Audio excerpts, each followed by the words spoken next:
Hello guys, and this is my Raspberry Pi Model 4B. I have received today this chilling ventilator fan, and I also by putting it into operation I found out that the system still critically hot.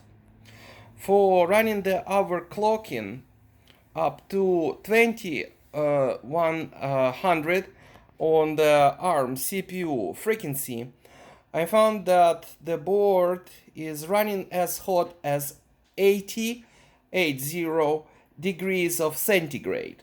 So I will look into the option to chill it out, and I found that another fan here is a very optimistic and aspiring option so far. So I'm trying to give it a good, fair try. According to this scheme provided by Canankit, and this Raspberry Pi also is provided by Canankit, while the new ice tower cooler is provided by S2 from the Pi Hut.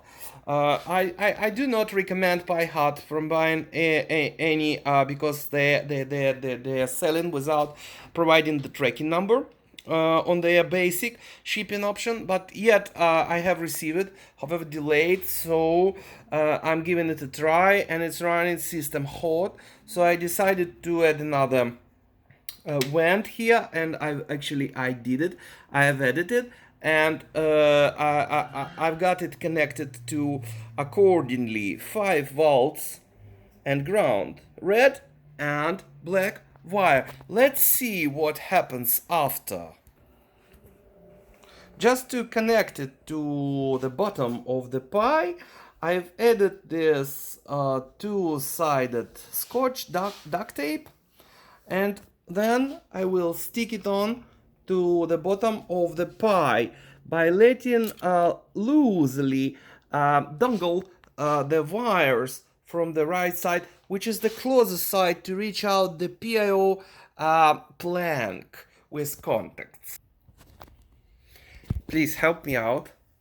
Hold this vent here. Okay. So once I've stuck the additional vent to the bottom, the essential part here is to follow these GPIO mappings to establish a proper connection to the wires to this GPIO, or as I said, GPIO reference plank. Let's see what happens. Now, as you can see, once I've hooked down the device to the power connection, so both vents are working and providing the nice cool looking dual ventilation system for this Raspberry Pi. So I'm hoping there will be no heating issue furthermore. Thank you.